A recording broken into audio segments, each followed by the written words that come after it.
નમસ્કાર દર્શક મિત્રો, આધુનિક કૃષિ જગતની માહિતીથી ભરપૂર એવા કૃષિ દર્શન કાર્યક્રમમાં આપ સર્વે મિત્રોનું હાર્દિક સ્વાગત કરીએ છીએ। આજે અમે જે વિષય ઉપર ચર્ચા કરવા જઈ રહ્યા છીએ તે છે શાકભાજી પાકોની રક્ષિત ખેતી। દર્શક મિત્રો, રક્ષિત ખેતી એટલે કે એક ચોક્કસ પ્રકારની ખેતી કે જેમાં જરૂરિયાત મુજબ તાપમાન અને ભેજનું નિયંત્રણ કરી પ્રતિકૂળ વાતાવરણમાં તેનું પિયત વ્યવસ્થાપન કરીને તેમજ રોગ વ્યવસ્થાપન કરવામાં આવતું હોય છે અને તેને ધ્યાનમાં રાખીને વધુ ઉત્પાદન ખેડૂત મિત્રો કેવી રીતે કરી શકે તે અંગેના પ્રયત્નો કરવામાં આવતા હોય છે અને હાલના સમયમાં રક્ષિત ખેતી કરતા ખેડૂત મિત્રોની સંખ્યા પણ સારા એવા પ્રમાણમાં વધવા લાગી છે। તો તે અંતર્ગત આ રક્ષિત ખેતી કેવી રીતે કરી શકાય તે અંતર્ગત માર્ગદર્શન આપવા માટે અમારા સ્ટુડિયોમાં અત્રે પધાર્યા છે શ્રી પ્રશાંત કે કેવડિયા સર। તેઓ મદદનીશ બાગાયત નિયામક તરીકે અને તેઓ મદદનીશ બાગાયત નિયામક અને પ્રોજેક્ટ ઓફિસર તરીકે centre of excellence for vegetable Vadrad Prantij ખાતે તેઓ ફરજ બજાવે છે। તો આવો આજના વિષયના સંદર્ભમાં તેમની પાસેથી વિશેષ માહિતી મેળવીએ। નમસ્કાર સર, ડીડી ગિરનારના સ્ટુડિયોમાં આપનું હાર્દિક સ્વાગત કરીએ છીએ અને આજના કૃષિ દર્શન કાર્યક્રમમાં ખેડૂત મિત્રો માટે અમે બહુ સરસ વિષય લઈને આવ્યા છીએ, તે છે રક્ષિત ખેતી અંગેનો। તો સૌથી પહેલાં એ જણાવો કે રક્ષિત ખેતીની જરૂરિયાત હાલના સમયમાં કેટલી રહેલી છે? રક્ષિત ખેતી એને હું આપણા ખેતીના ભવિષ્ય તરીકે જોઈ રહ્યો છું। આજના આ આધુનિક યુગમાં આધુનિકીકરણ વધતું જાય છે, ઔદ્યોગિકીકરણ વધતું જાય છે, એના કારણે વાતાવરણમાં પ્રદૂષણ પણ એટલું ફેલાતું જાય છે, આબોહવાની વિષમ પરિસ્થિતિ ઊભી થઈ છે, ક્લાઇમેટ ચેન્જના પ્રશ્નો એટલા બધા ઊભા થયા છે અને ગ્લોબલ વોર્મિંગ પણ દિન પ્રતિદિન વધતું જાય છે। એવા સમયે ખેડૂતોને પાકમાં ઘણું મોટું નુકસાન થતું હોય છે। એનું કારણ એ છે કે ઉનાળાની ઋતુમાં ખૂબ ગરમી પડે છે અને ગરમી પણ લાંબો સમય સુધી રહે છે। શિયાળાની ઋતુમાં ખૂબ જ ઠંડી પડે છે અને ચોમાસું પણ અનિયમિત છે, કમોસમી વરસાદ પણ આખા વર્ષ દરમિયાન ચાલુ રહે છે। આ ઉપરાંત દરિયાના કાંઠેથી જે પવન આવે છે એમાં પણ ક્ષાર સાથેના પવન આવે છે, એના કારણે ખેડૂતોને પાકમાં ઘણું નુકસાન સહન કરવું પડે છે। આવા સમયે રક્ષિત ખેતી એ એક જરૂરિયાત તરીકે ખેડૂતોમાં પ્રચલિત બની છે। રક્ષિત ખેતીના ઘણા બધા ફાયદા એવા છે કે રક્ષિત ખેતી એક એ પ્રકારનું માળખું છે જેમાં પારદર્શક અથવા તો અર્ધ પારદર્શક આવરણથી માળખામાં તાપમાન, ભેજ અને છોડને જરૂરી એવા કાર્બન ડાયોક્સાઇડ જેવા ગેસનું નિયંત્રણ કરી યોગ્ય પિયત વ્યવસ્થાપન, યોગ્ય ખાતર વ્યવસ્થાપન અને રોગ જીવાતના વ્યવસ્થાપન સાથે એકમ વિસ્તાર દીઠ ઘણું સારું ઉત્પાદન મેળવી શકાય છે। રક્ષિત ખેતીનો મોટામાં મોટો ફાયદો એ છે કે આપણે એક ઓછી જગ્યામાં ત્રણેય ઋતુમાં વાવેતર કરી અને ખૂબ સારું ઉત્પાદન મેળવી શકીએ છીએ। ખાસ કરીને જે ઉત્પાદનની આપણે નિકાસ કરવાનું હોય એટલે એવી નિકાસલક્ષી ખેતીમાં જે તે દેશના નિકાસ માટેના જે પરિમાણ છે એ પરિમાણને ધ્યાને લઈ આપણે ગ્રીન હાઉસ અને નેટ હાઉસમાં પાકનું ઉત્પાદન લઈ શકીએ છીએ। આ ઉપરાંત ગ્રીન હાઉસ અને નેટ હાઉસમાં આવરણ ઢાંકેલું હોય એટલે એમાં રોગ અને જીવાતના પ્રશ્નો પણ ખૂબ જ ઓછા આવે છે, એના કારણે દવાનો ખર્ચ, મજૂરીનો ખર્ચ પણ ઘટે છે। આ ઉપરાંત બિયારણમાં પણ ઉગાવો ઘણો સારો જોવા મળે છે। ખાસ કરીને શાકભાજીમાં જે ધરુ ઉછેર કરવામાં આવે છે એ ધરુ ઉછેર માટે હાલ નેટ હાઉસના સ્ટ્રક્ચર એ ખેડૂતો અને શાકભાજીના ધરુ ઉછેર કરતા વેપારીઓમાં ખૂબ જ પ્રચલિત બન્યું છે। આમ રક્ષિત ખેતી એ આવનારા સમયની એક ખૂબ મોટી જરૂરિયાત છે। હવે આ જે રક્ષિત ખેતી કરવામાં આવે છે અને આપણે જણાવ્યું કે વિવિધ પ્રકારના અલગ અલગ માળખા હોય છે, તો એ કેવા પ્રકારના હોય છે તે અંતર્ગત દર્શક મિત્રોને માર્ગદર્શન આપો। જી, રક્ષિત ખેતીમાં green house, net house, poly tunnel, walking tunnel, fruit ઉપર ડાઘ ન લાગે અથવા કોઈ ફૂગ ન લાગે એટલા માટે ફ્રૂટ કવર, કેળ અને ખારેકના બંચ ઉપર એને રક્ષણ માટે બંચ કવર, આ ઉપરાંત ખુલ્લા ખેતરમાં અથવા તો રક્ષિત ખેતીના સ્ટ્રક્ચરમાં નિંદામણ ન આવે અને સૂર્યપ્રકાશનું યોગ્ય પરાવર્તન થકી ઉત્પાદન સારું મળે એટલા માટે પ્લાસ્ટિક મલ્ચિંગનો ઉપયોગ, આ તમામ જે સુવિધાઓ છે એ રક્ષિત ખેતીના માળખામાં સમાવેશ થાય છે। જી, ખૂબ સરસ માહિતી આપી। હવે આજે આપણે રક્ષિત ખેતીની વાત કરી રહ્યા છીએ અને આજકાલ ઘણા ખેડૂત મિત્રો ગ્રીન હાઉસનો થકી પણ ખેતી કરી રહ્યા છે, તો આ ગ્રીન હાઉસ શું છે? ખેડૂત મિત્રોને તેના અંતર્ગત વધુ માહિતી આપવી હોય તો શું કહેશો આપ? ગ્રીન હાઉસ એ એક પ્રકારનું રક્ષણાત્મક માળખું છે, જેમાં કાચ અથવા પોલીકાર્બોનેટ શીટ અથવા તો પોલિથીન પ્લાસ્ટિકથી આવરણ થયેલું માળખું કે જેમાં જે તે પાકની જરૂરિયાત મુજબ અને એને અનુરૂપ તાપમાન, ભેજ અને કાર્બન ડાયોક્સાઇડના ગેસના નિયંત્રણ થકી અને યોગ્ય પિયત વ્યવસ્થાપન, સારું જાતનું ખાતર નાખવાનું અને રોગ અને જીવાત નિયંત્રણ થકી ઓછા વિસ્તારમાં ઘણું સારું ઉત્પાદન મેળવી શકાય છે. આ ગ્રીન હાઉસમાં 3 પ્રકારના ગ્રીન હાઉસ હોય છે, જેમાં ફેન એન્ડ પેડ સિસ્ટમ પ્રકારનું ગ્રીન હાઉસ કે જેમાં ગ્રીન હાઉસની એક દિવાલે ખસખસની ટટ્ટીના પેડ લગાવેલા હોય છે અને બીજી તરફ સામેની દિવાલે એક્ઝોસ્ટ ફેન ટાઈપના ફેન લગાવેલા હોય છે, જેના કારણે ગ્રીન હાઉસની અંદરનું વાતાવરણ ઠંડુ રહે છે, એને ભેજ અને તાપમાન બંનેનું ખૂબ જ સારી રીતે નિયંત્રણ કરી શકાય છે. આ પ્રકારના સ્ટ્રક્ચરમાં થોડું ઊંચું રોકાણ છે. ત્યાર પછી એક બીજા પ્રકારનું છે નેચરલી વેન્ટિલેટેડ ગ્રીન હાઉસ, અને પોલીટનલ અને વોકિંગ ટનલ પણ એક પ્રકારના ગ્રીન હાઉસ છે. જી, ખૂબ સરસ માહિતી આપી ગ્રીન હાઉસ વિશે. દર્શક મિત્રોને ચોક્કસથી ઉપયોગી સાબિત થશે. દર્શક મિત્રો, પ્રશાંત સર પાસેથી હજુ પણ ઘણી બધી માહિતી મેળવવાની બાકી છે, પરંતુ સમય થયો છે એક નાનકડા વિરામનો. વિરામ બાદ ફરી પાછા મળીએ.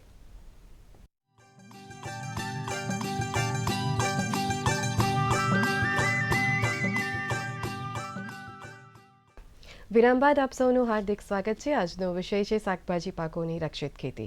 પ્રશાંત સર પાસેથી હજુ ઘણી બધી માહિતી મેળવવાની બાકી છે. ચર્ચાનો દોર આગળ વધારી. પ્રશાંત સર, આપે ખૂબ સરસ માહિતી આપી કે ગ્રીન હાઉસ એટલે શું, અને હવે આપણે એ વાત ઉપર જઈએ કે શેડનેટ હાઉસ, કે જે ગ્રીન હાઉસની જેમ શેડનેટ હાઉસ પણ એક ખૂબ મહત્વનું હોય છે અને તેના પણ ખૂબ સારા ફાયદા થતા હોય છે ખેડૂત મિત્રોને આ પ્રકારની ખેતી કરીને. તો તેના વિશે પણ માર્ગદર્શન આપશો.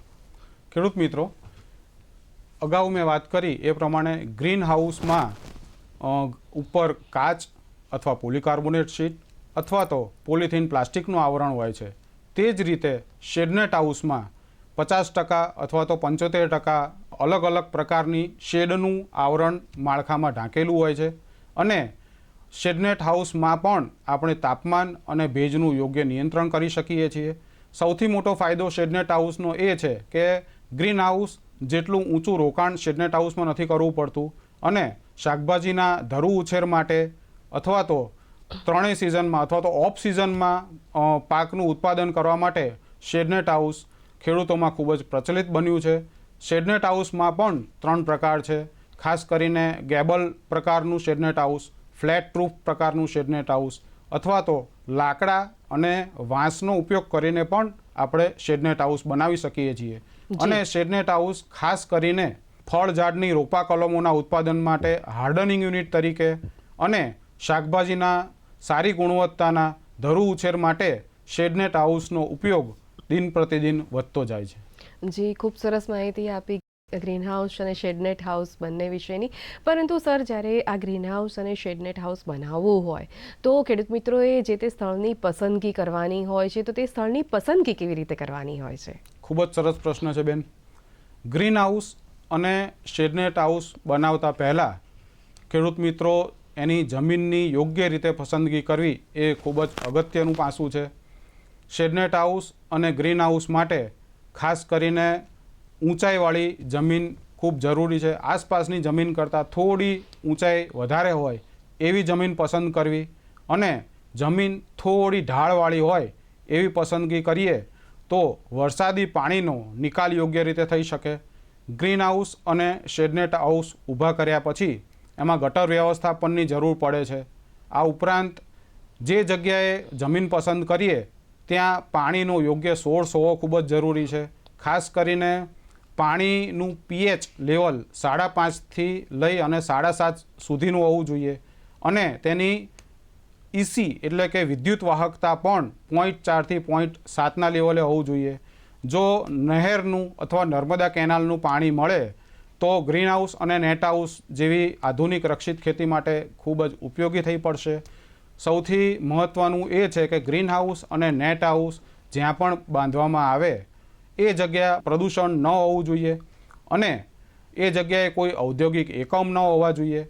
એની આસપાસ મોટી બિલ્ડિંગ ન હોવી જોઈએ, જેથી ગ્રીન હાઉસમાં જે પાક છે એને યોગ્ય પ્રમાણમાં સૂર્યપ્રકાશ મળી રહે. જી, ખૂબ સરસ માહિતી આપી અને ખૂબ મહત્ત્વના પ્રશ્નો ઉપર આપણે ચર્ચા કરી. હવે જ્યારે ગ્રીન હાઉસ અને શેડનેટ હાઉસ તૈયાર કરવામાં આવે છે તો તે માટે ખર્ચ કેટલો થાય છે તે અંતર્ગત શું કહેશો આપ? ગ્રીન હાઉસ અને નેટ હાઉસની ખેતી નફાકારક ખેતી છે, પણ એમાં શરૂઆતમાં ઘણું ઊંચું રોકાણ પણ કરવું પડતું હોય છે.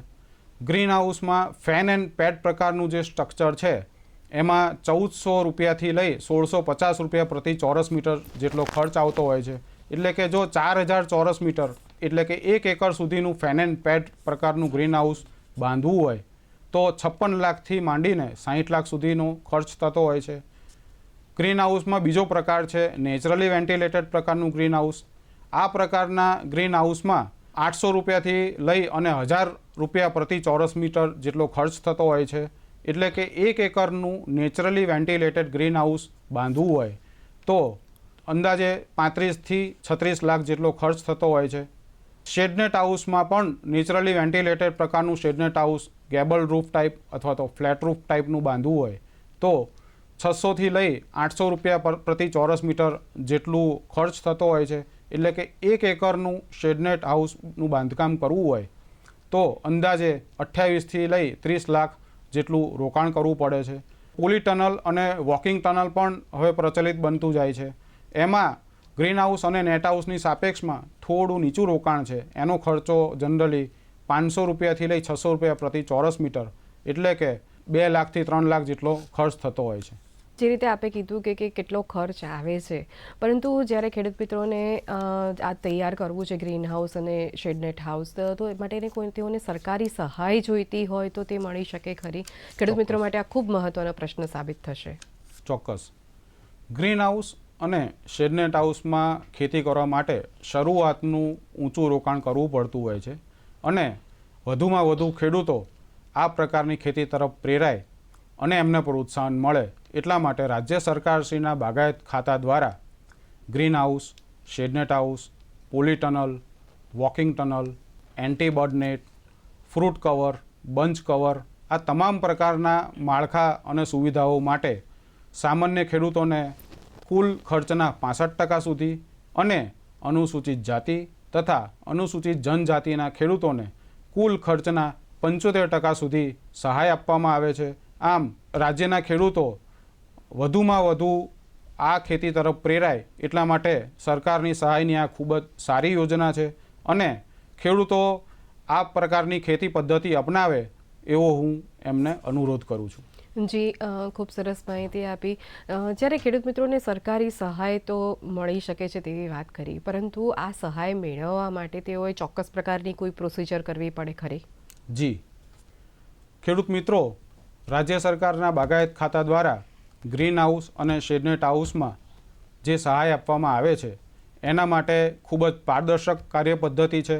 બાગાયત ખાતાનું આઈ ખેડૂત પોર્ટલ છે એ પોર્ટલ ઉપર ઓનલાઈન જ અરજી કરવાની રહે છે અને ઓનલાઈન અરજી કર્યા પછી જમીનના દસ્તાવેજો જેમ કે 7/12, 8 આના ઉતારા, પાણીપત્રક, આ ઉપરાંત જમીનનો ચતુર્સીમાનો નકશો વગેરે સાથે જરૂરી પ્રોજેક્ટ અહેવાલ, જો આ અંગેની તાલીમ લીધેલી હોય તો એનું પ્રમાણપત્ર અને બેંક ખાતાની વિગત સાથે આપણા નજીકના જિલ્લાની નાયબ બાગાયત નિયામકશ્રીની કચેરીમાં અરજી કરવાની રહે છે.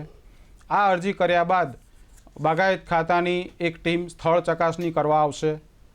ત્યાર પછી બાગાયત ખાતા દ્વારા જે પેનલ કરેલી નક્કી કરેલી સંસ્થાઓ છે એ મારફત ત્યાં આપની જમીન ઉપર ગ્રીન હાઉસ અથવા તો શેડનેટ હાઉસનું બાંધકામ કરવામાં આવશે. બાંધકામ કર્યા પછી સ્થળ ચકાસણી કરી અને તાંત્રિક માર્ગદર્શન સાથે આપના બેંકના ખાતામાં સીધી જ સહાય પણ જમા કરાવવામાં આવે છે. જી, ખૂબ સરસ માહિતી આપી સર આપે. દર્શક મિત્રો, સર પાસેથી હજુ ઘણી બધી માહિતી મેળવવાની બાકી છે, પરંતુ સમય થયો છે વધુ એક નાનકડા વિરામનો. વિરામ બાદ ફરી પાછા મળીએ.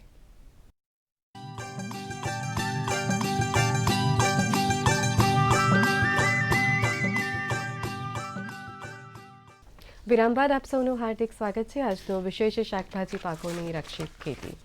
આવો ચર્ચાનો દોર આગળ વધારીએ.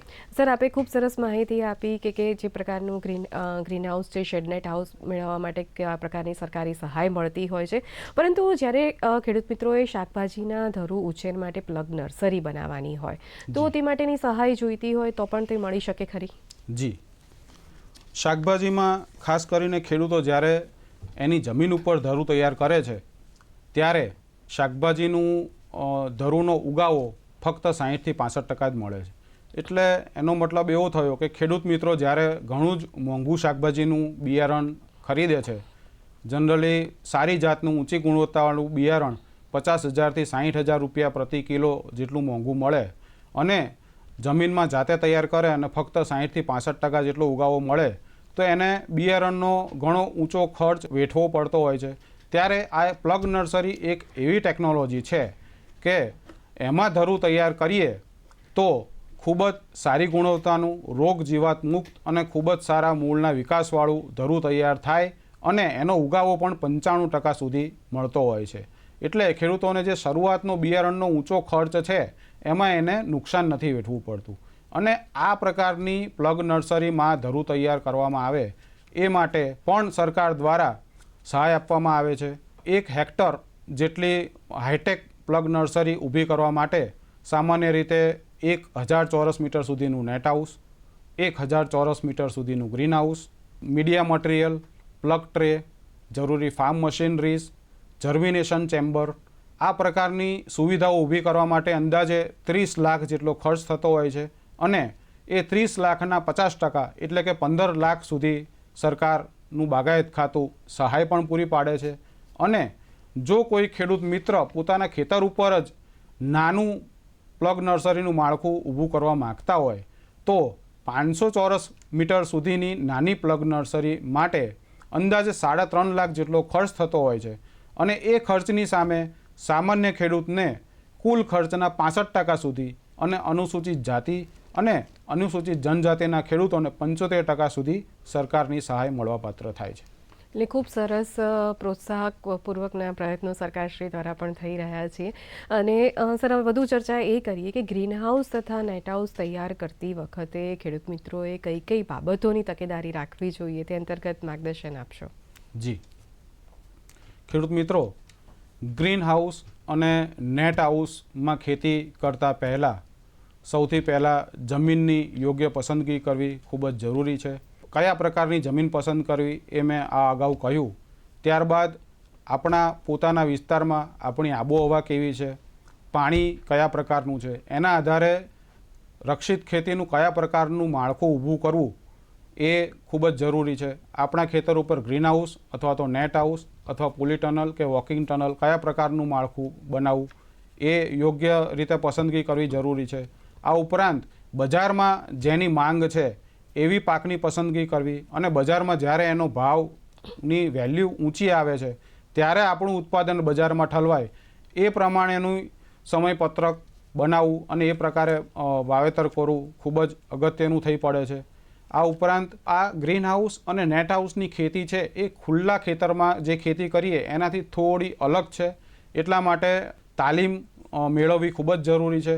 અને આ પ્રકારની ખેતીમાં રોકાણ ઊંચું હોય છે એટલે સરકારની સહાય તો મળશે જ, પણ જે ખેડૂત મિત્રો ગ્રીન હાઉસ અને નેટ હાઉસમાં ખેતી કરે છે એની પણ અવશ્ય એકવાર મુલાકાત લઈ અને એમનો રેફરન્સ પર લઈ લેવો, ત્યારબાદ જ આ ખેતીની શરૂઆત કરવી યોગ્ય છે. જી, ખૂબ સરસ માહિતી આપી સર. હવે જ્યારે ખેડૂત મિત્રોને આ પ્રકારની ખેતી કરવી છે કે જે ગ્રીન હાઉસ થકી કરવી છે કે શેડનેટ હાઉસ થકી કરવી છે તો તેઓને કોઈ ચોક્કસ તાલીમ જોઈતી હોય તો તેઓને ક્યાંથી પ્રાપ્ત થાય? જી, ગ્રીન હાઉસ અને નેટ હાઉસ જેવી આધુનિક ખેતી કઈ રીતે કરવી, જમીનની પસંદગી કેવી રીતે કરવી, કયા પ્રકારનું માળખું પસંદ કરવું, કયા પ્રકારનો પાક પસંદ કરવો, એની ચોક્કસ જાત પસંદ કરવી, એમાં વધુમાં વધુ ઉત્પાદન કઈ રીતે લેવું, એમાં પિયત વ્યવસ્થાપન કઈ રીતે કરવી, ખાતર વ્યવસ્થાપન કઈ રીતે કરવી, આ તમામ ટેકનિકલ પાસાઓની તાલીમ આપણા ગુજરાત રાજ્યની 4 કૃષિ યુનિવર્સિટી, દાંતીવાડા કૃષિ યુનિવર્સિટી, આણંદ કૃષિ યુનિવર્સિટી, જૂનાગઢ કૃષિ યુનિવર્સિટી અને નવસારી કૃષિ યુનિવર્સિટી ખાતે 10 દિવસથી લઈ 15 દિવસ સુધીની તાલીમ આપવામાં આવે છે. એ તાલીમનું પ્રમાણપત્ર પણ આપવામાં આવે છે. આ ઉપરાંત બાગાયત ખાતા દ્વારા કેન્દ્ર સરકારની નેશનલ હોર્ટિકલ્ચર મિશન અંતર્ગત ઇઝરાયલ સરકારના સહયોગથી ઇન્ડો ઇઝરાયલ પ્રોજેક્ટ અંતર્ગત centre of excellence for precision farming and protected cultivation for vegetable એટલે કે શાકભાજીનું એક ઉત્કૃષ્ટતા કેન્દ્ર છે, જે સાબરકાંઠા જિલ્લાના પ્રાંતિજ તાલુકાના વડરાડ ગામે આવેલું છે. ત્યાં અલગ અલગ પ્રકારના 20થી 21 રક્ષિત ખેતીના માળખાના નિદર્શન છે અને એમાં અલગ અલગ પ્રકારના શાકભાજીની ખેતી પણ કરવામાં આવે છે. ખેડૂત મિત્રો, ત્યાં એક દિવસની તાલીમ પણ આપવામાં આવે છે અને ત્યાં અલગ અલગ ટેકનોલોજીનું નિદર્શન પણ આપણને જોવા મળશે. આ ઉપરાંત કોઈ ખેડૂતના ખેતરમાં અથવા ગ્રીન હાઉસ અને નેટ હાઉસની ખેતી કરતા ખેડૂતોને ત્યાં મજૂરો જે કામ કરે છે એ મજૂરોને પણ વિના મૂલ્યે ત્યાં 3 દિવસથી લઈ 5 દિવસની તાલીમ પૂરી પાડવામાં આવે છે અને એમને સ્ટાઇપેન્ડ પણ ચૂકવવામાં આવે છે. જી, ખૂબ સરસ સર આપે માહિતી આપી.